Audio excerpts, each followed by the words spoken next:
Kinshasa ezalaki ya koningana mokolo ya lobi na commune ya Mongafula na quartier Matadi Kibala. Plus ou moins 26 personnes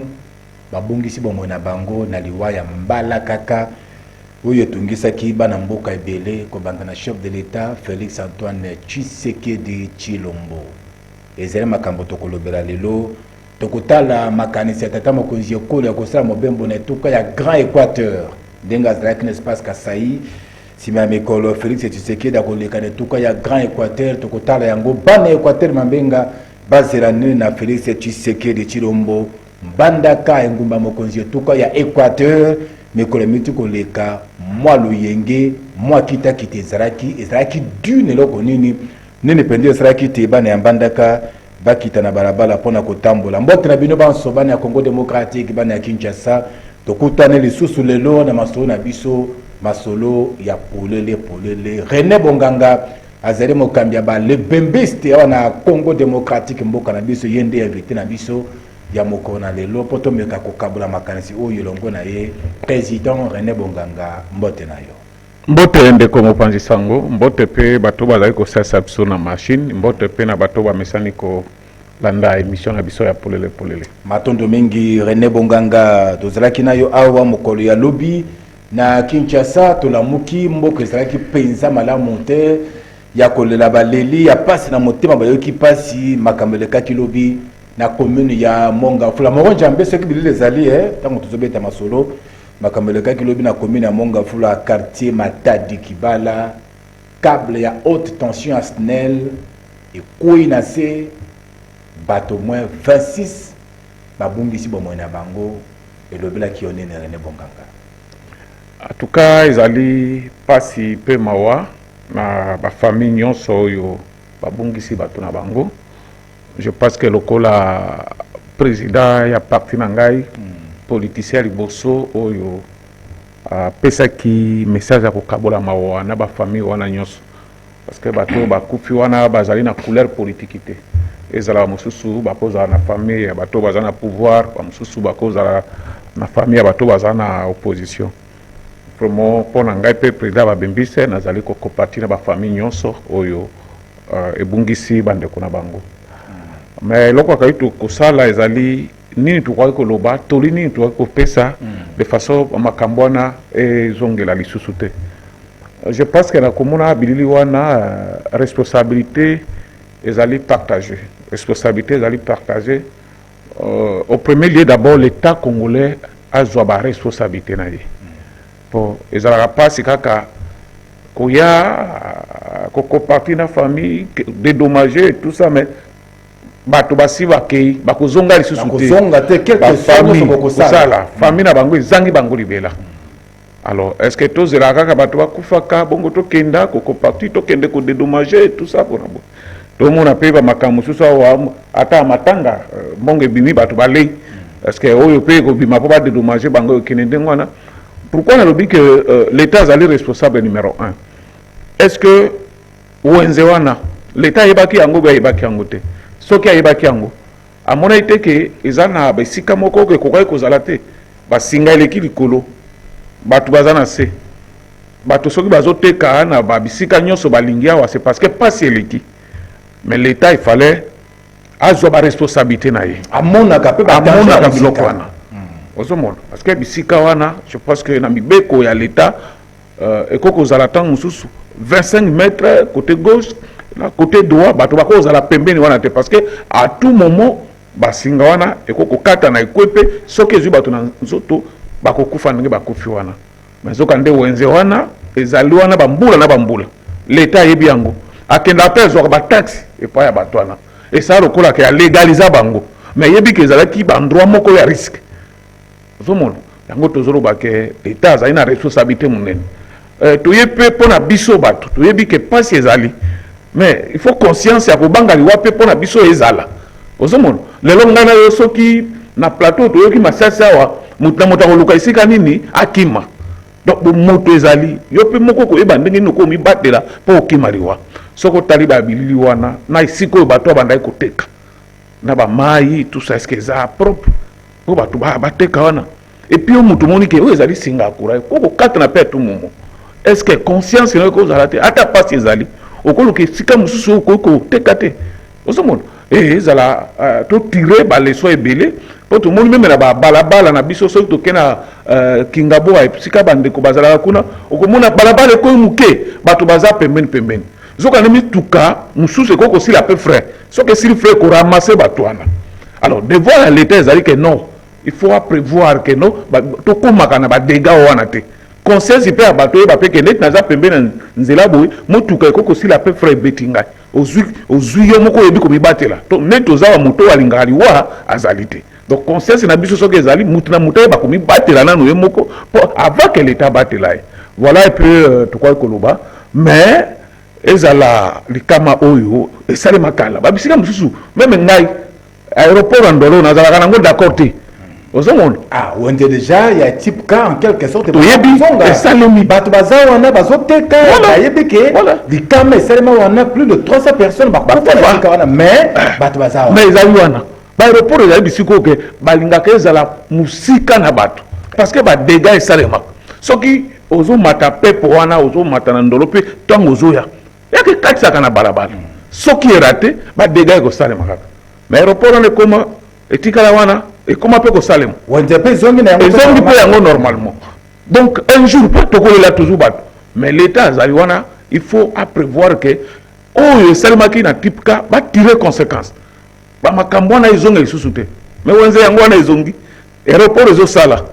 ozomona soki tokepe na babalabala kilikili awa tokomona mpe bato mpe pembeni na nzela bien que passe ezali mais biso moko bato toyeba komibatela mpo ke l'état batela biso mais ezali responsabilité ya l'état ozomona donc société sinele ezali wana etie babiloko banini bona ba mesure mpo ke bato barespecte sika wana bato bazali il faut l'état a imposer autorité na ye l'état koko ozala démissionnaire te ozomona je sais que l'état aza na dette morale azobanga bon soki tobengani bango bakokende wapi topesaka mpe bango misala te bon basalaka ata bongo mpo bazwaka mwa lipa kolia mais tala bapasi ndenge bato bazangi epuis naza na témoignage moko ya makasi nalandi mwana ya moke oyo azolela mama na ye alobi mama alamusai ngai na ba 4h30 apesi ngai kaka 800 francs alobi nakei ye somba lipa na sucre atuni mama alobi bongo mama lelo tokolia te mama alobi na ye ke landa ngai na 13h ekoma 6h boye bayebisi eke mama na ye akufi abi bon mwa ti wana namelaki nano te moma oyo nazolela nakoki komela mwa ti wana mais olobaki 13h na ya mpo nalia yo okufi tozala kaka na yo nakosuka wapi tu vois le problème donc eza pasi mawa bon ndenge bakrentie balobaki oyo nyonso eyaka kaka nzambe mais je reste sceptique milimo na bango epe bona boboto epema na boboto ya solo mpenza esengeli na bakonzi na biso babaki kogouverner c'est prévoir lelo tomoni makambo esalami na Matadi Kibala lobi makambo ya bastation ndenge ezali kotongama na ville ya Kinshasa nayebi te tozalaka liboso likambo ekweya na nsima tozwa mayele to mpe ezalaka ndenge nini na komprenaka mpenza te esika bandako ya bato ezali bato bazali kofanda wana boteki mpe mabele kaka wana moto atongi mpe station na ye kaka wana epuis na kati oyo maloba te soki omoni bandako oyo bato batongaka na base wana mingi ezali mpe bato baleta okuta boye colonel okuta boye général et tout ça bisika wana nyonso meme ata bastation bisika nyonso tozomona wana soki kolandeli yango malamu okomona kaka ke no bato ya leta okomona ke soda policier ministre songolo eza pasi mingi eza pasi mingi nzambe asunga vraiment Congo démocratique nzambe asunga Félix Tshisekedi lelo oyo mikumba ya bana ya Congo démocratique eza na mokongo na yo parfois mokonzi mpe azwaka ba décision moko impopulaire bato basepela te mais ozwi yango mpona bolamu ya bana mboka ekozala mpenza malamu mpona koboya baka lokola oyo mama abimaki na tongo na eliki ate ya kozonga liwa ya puasa kaka boye bomo ya bato ekatani bakiei ndenge balali wana vraiment ça fait mal et puis eloko mosusu bandeko bazwi liwa ya mbala kaka mwana mboka René Bonganga pour ba longola nzoto na bango kende na morgue ba memi yango na l'esprit de ba 207. Est-ce que ba kol ba ambulance ezangi na mboka oyo vraiment 207 bibembezo ba wei bazo mabango na mituka ya 207. Ndeko mopanzi sango ezali mawa personne parce que ba image wana eleki kana ba chaîne na biso awate na landi yango na France 24 ti libanda ya mboka voilà. Alors image nini tozali kopesa pona mboka na biso, image nini tozali kopesa pona mboka na biso, mboka oyo balobaka ezali riche bamonaka bato ebele bakufi boye mais ezoya kozwa bango ba 207 ambulance eza te eza pasi mpe soni. Bon tokosala koboni bandeko bakufi mais oyo ezali important que comment to éviter baincident boye esalemaka te. Toyebi ke moto abomi bango ezali te ezali incident kaka ebeti epanzi singa ekatani. Mais soki l'État abandaki koprévenir ndenge oti koloba wana mbele makambo oyo esalemaki te.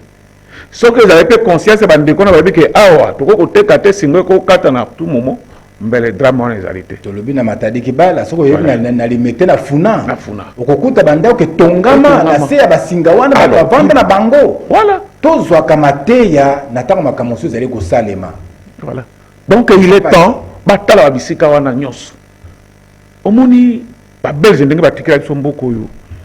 bakomake awa bokoki kotonga te awa ezali boye mais ntango biso totikali awa tomoni nde lokolake babelge bazalaka na mayele te. Biso toleki mayele mais tala baconséquence ndenge ezoya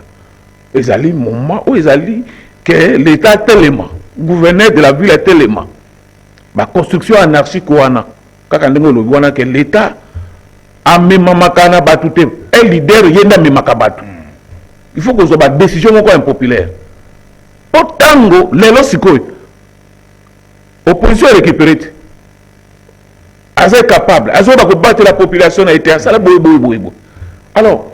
okobanga po bazomeli o ozoboya bato bateka bona boye mais tango bakokufa wana kakombona na moto na yo. Donc il faut qu'on s'assume comme responsable, il faut qu'on s'assume comme autorité. La décision moko ezalaka impopulaire mais na suka bapesi raison. Eza lokola epa na biso kuna mutu akoza na bibon tango bazofina batofina wana bima mutu akolela na kufi mais na sima abiki.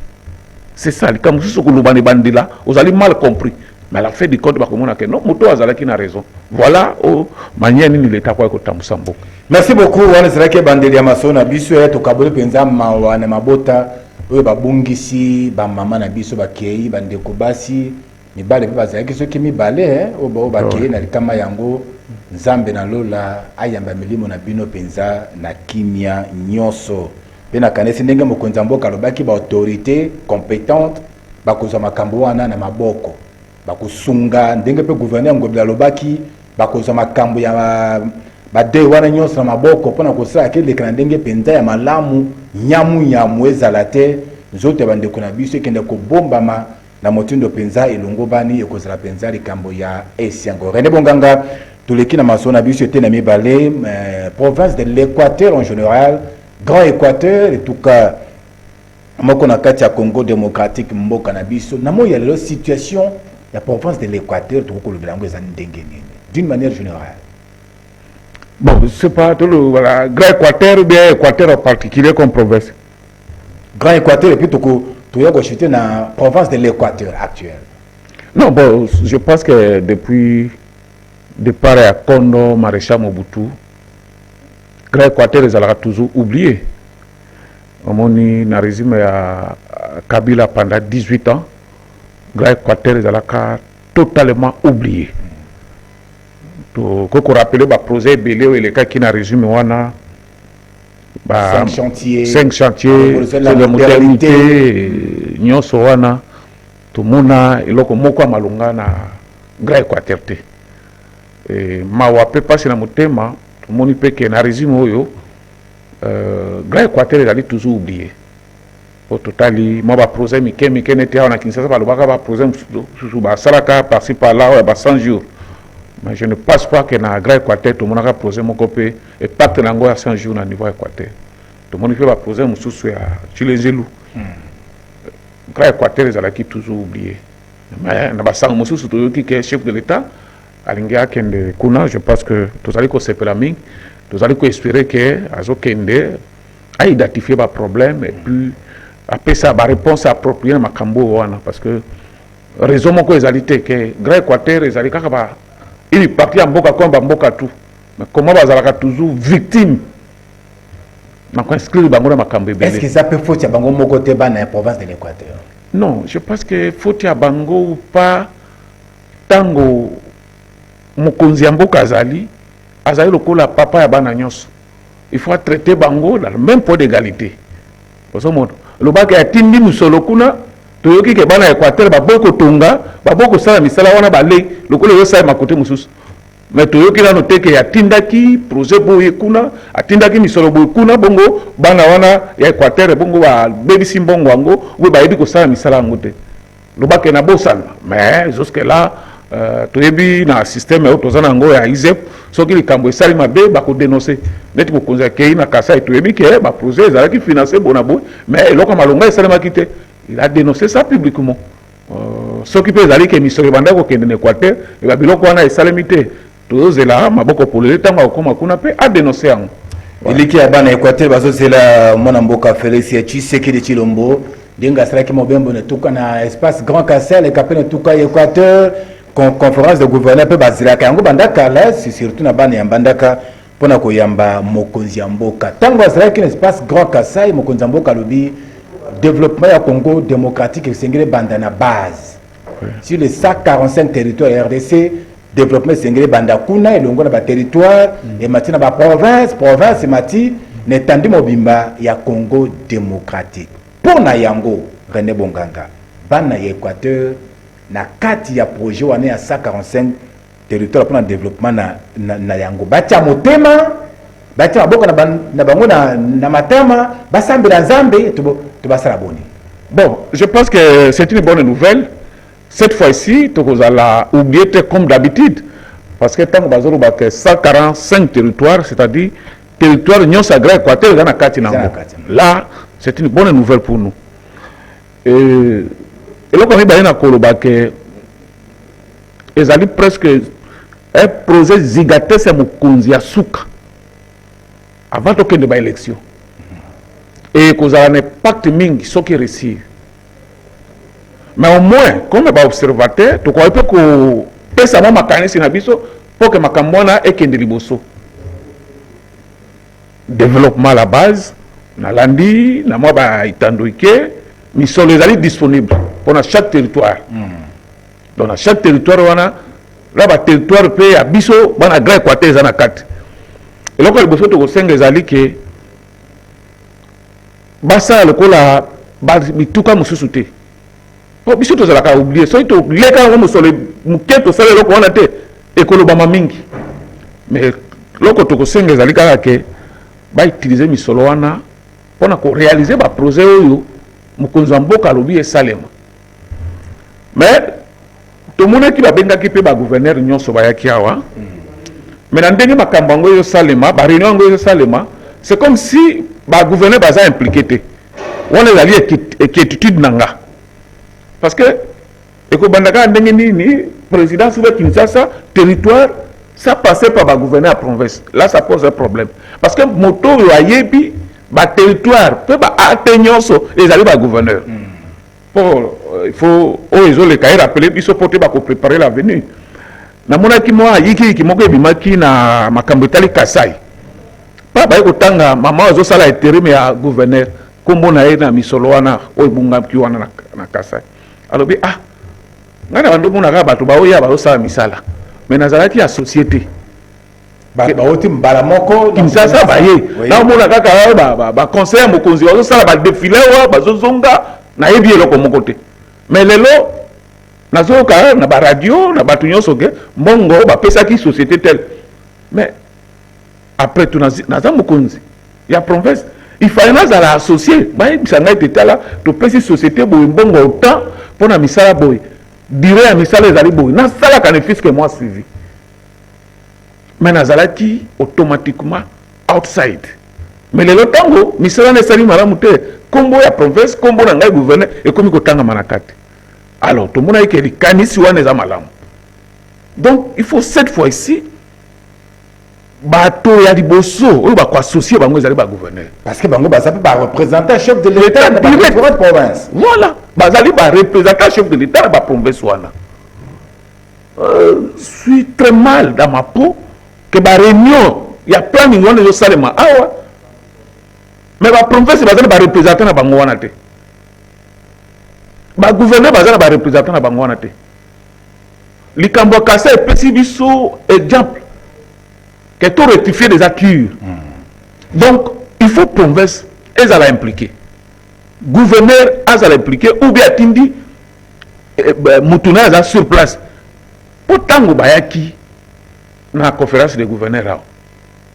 Balobaki makambo nyonso eza kozwa ba recommandation basala ki pe ko appliquer yango makambo kozala simple. Mais ce que vous avez que non présidence ou bien Kinshasa va dépendre na ba hâte directement ça passer par le gouverneur. En tout cas to kozela rendement malamuté. Donc le Cameroun il faut ba bango clair. Il faut pas impliquer ba gouverneur de province.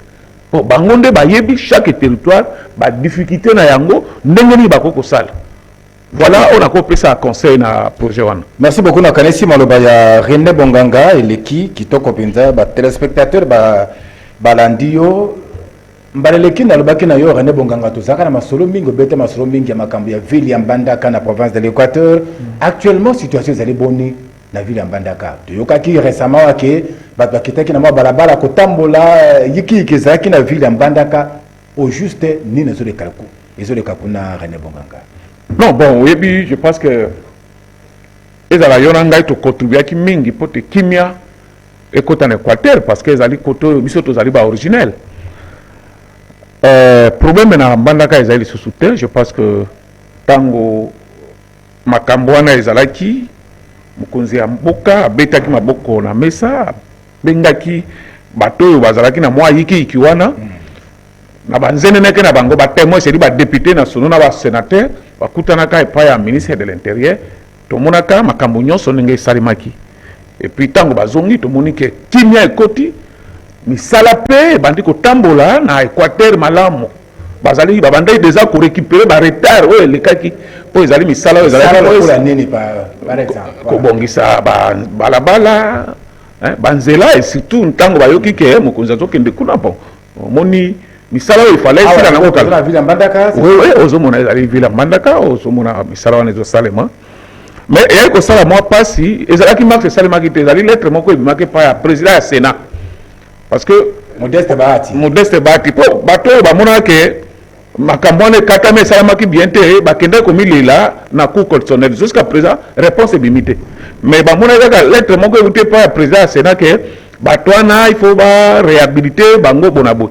bon bato mosusu kotanga ezalaka mwa kpokoso ntango bamoni bo bakanisaki ke Bahati a réhabilité président ya assemblée oyo balongolaki wana nde bamosusu wana babimi na balabala makelele bona boye comme l'état mpe azalaka mpona kotia ordre nde ayaki kokwea na bamosusu wana oyo ya bombi bango donc mobulu ebandaki d'abord na lettre wana ya ndeko Bahati mais tomonaki mpe ntango bazosilisa masolo wana ba sénateur o bazali ko ba représentant Bahati bazalaki wana nakoko tanga kombo ya sénateur moko o bazalaki wana notable ya Grand Équateur ndundu azalaki wana atiaka pe musapi na ba signature wana ye pe moto a convaincaka président dessus ya kala wana a signé bon nakokamwa lelo lisusu kaka Sénat wana oyo ba idaki ke kime kota baluka ba créer mwa makambo susu wana tuka ezali pasi pe mawa. Je pense que Mbandaka ndenge tozomona wana ezali susu besoin ezonga sima te po moi yiki wana ezongisaki bango sima mingi mais ndenge bazwi ela kosala misala oyo ba conserver kimia misala oyo continuer de façon que Mbandaka pe ngenga lokola ba ville mosusu te oyo ezosala mana mwana mboka Bobo Boloko oui gouverneur Bobo Boloko ye moto azali à la tête ya province wana donc misala oyo ozomona ezali kosalema ngaka esalema kala mais tango ezonga moi sima nde makambo oyo temaki mais to sepeli ndenge tozomona boye Et là, il y a qui m'a continué toujours que Batouba Luka, moi, ma kelele, ko salabouye, zana tina mon côté. Tout ça, na moment, il y a pour tanate, tout ça, bana, papa moko et tout ça. Bah, élection comme il peut même. Ce qui m'a dit que, à mon effet, que, oh, il y a ça, malamoute. À préparer l'élection, à gagner, à go dignement, et puis, à zunini, quelques Luka, na salabouye, oh, il y a longwa, oh, il y a côte. Bon, ma kambango, puis, à, ndeko, il y a sénat, na zo, kana, batou moussoussou, na lo bango, na conditionnel, que non. Groupe à décision va continuer à partir alors il fallait qu'il y a des ordres mais se retrouver tout ça mais c'est trop bas l'être on a à répondre qui na mémoire au député congressien va penser qui alors est-ce que Sénat est commis juge Sénat est commis cour constitutionnelle Sénat est commis conseil d'état est-ce que est commis n'engini donc penser qui m'a mon boulot na miso abatu mais état que ressortissant kuna to ko penser ka conseil que non qui mieux za une Équateur et tambola bobele bongo ezalate ke o makambo aboye na boye ezalate voilà. Ouais, je crois que Mukanda même ko il y a président il y a Sénat RDC tango kei et ke pa il y a bata ba yebi Mukanda bakota la contenu ya Mukanda et lobi nini est-ce que Mukanda ezongi sibiso na makoki na biso lokola ba lobeli ya bana mboka est-ce que zali réponse est-ce que zali na kanisi bato bazaki Mukanda bazaki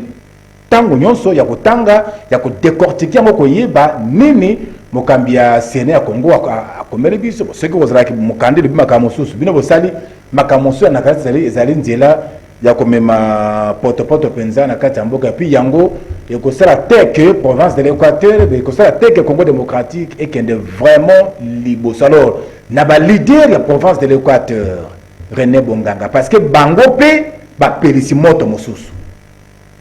bango pe ba essayer que moni mosusu ezali kaka bango pendant que bango ba vandi mingi awa na ville ya Kinshasa na ba condition ya malamu bande ko bazana ba province na ba condition ya malamu mingi te na ba pasi na mitungisi mikakatano balingi tano nzo kamata pétrole ko tia na kati ya moto pela kaka na bande ko na biso wana ndeko René Bonganga opesi bango tolini. Bon, je pense que balanda exemple ya prophète politique Jean-Pierre Bemba omoni autaki koleka na radio Liberté ya Basakusu mbela na ezalaki ke kimia alingi bandeko na ye baswana te babunda te babomana te ozomona moto azali na souci ya province tout comme ya bandeko na ye mais bino bozali awa kolukaka baproblème moko ezangi tina bainstrumentalisateur ata document wana lettre wana tozoloba ya bati ezalaki lettre moko te ko créer problème mais ezolakisa ke esalemaki na étation mabe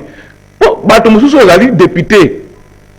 ozalaki député ata mosala esili mais ntango ozwi lettre wana otangi okoyeba te moto akokata likambo boye ezali cour constitutionnelle ou bien conseil d'état yo kobenga bato ndenge nini okita na bango na nzela oyebi ke document wana euti na cour constitutionnelle te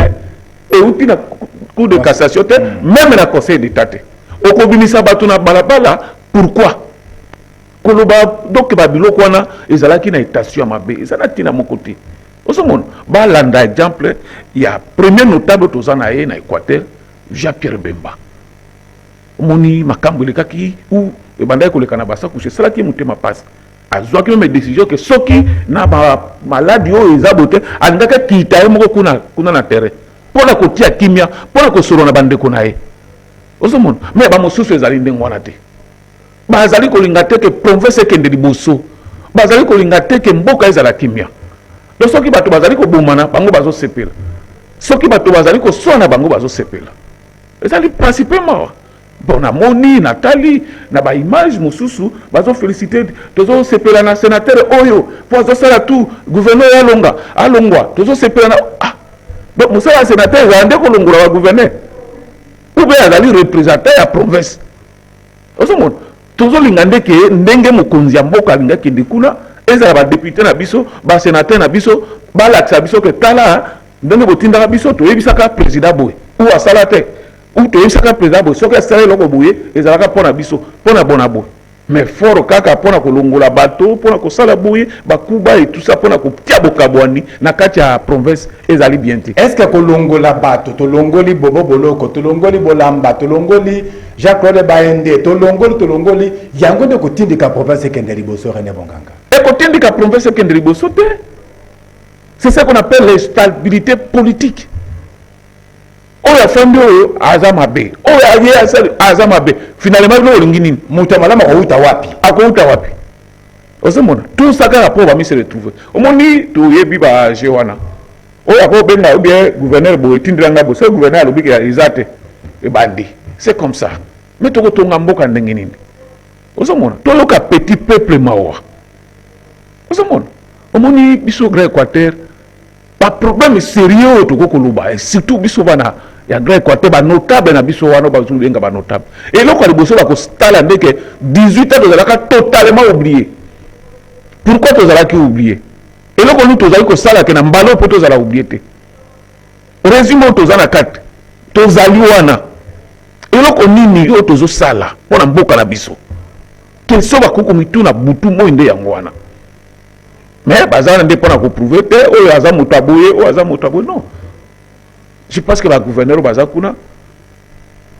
bazali bato mais c'était mais tel discours ya prophète politique Jean Pierre Bemba. Pour ça Bemba zala kiti Congo mobimba bazala malamu ba Congo bazala malamu Grand Équateur bazala malamu balia malamu azana posa ya mobulu te kimia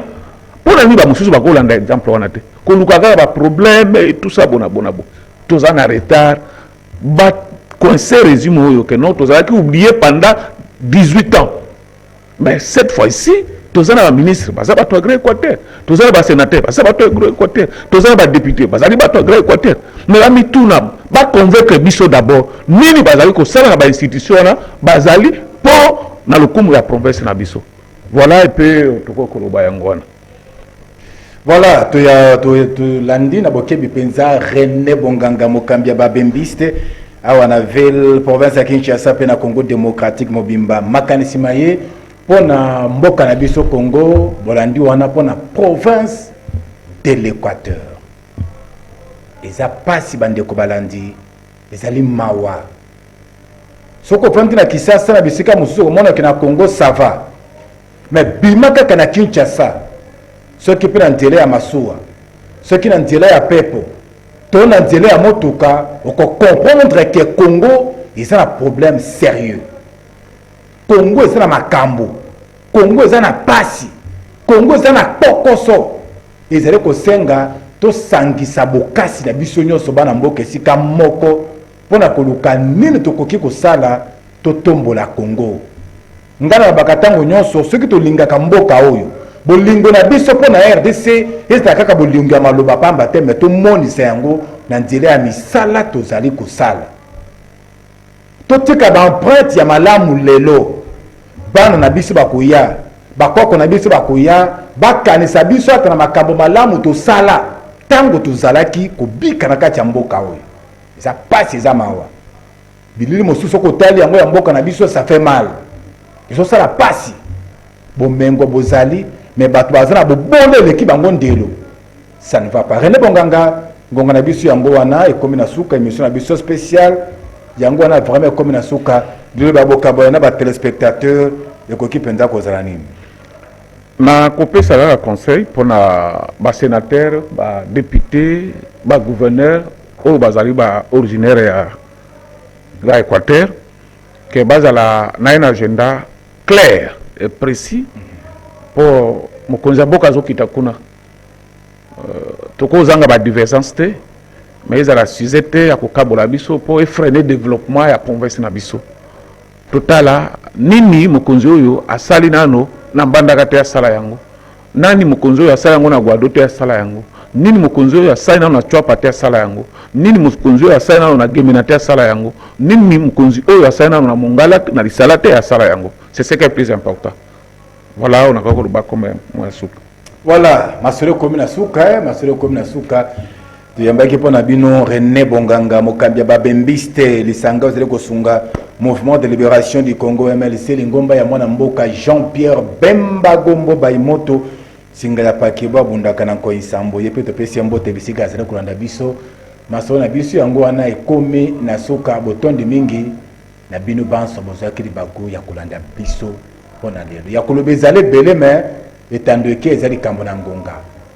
ndenge tofandi na mboka ya mondele toyebake na mboka ya mondele makambo nyonso esale makana molongo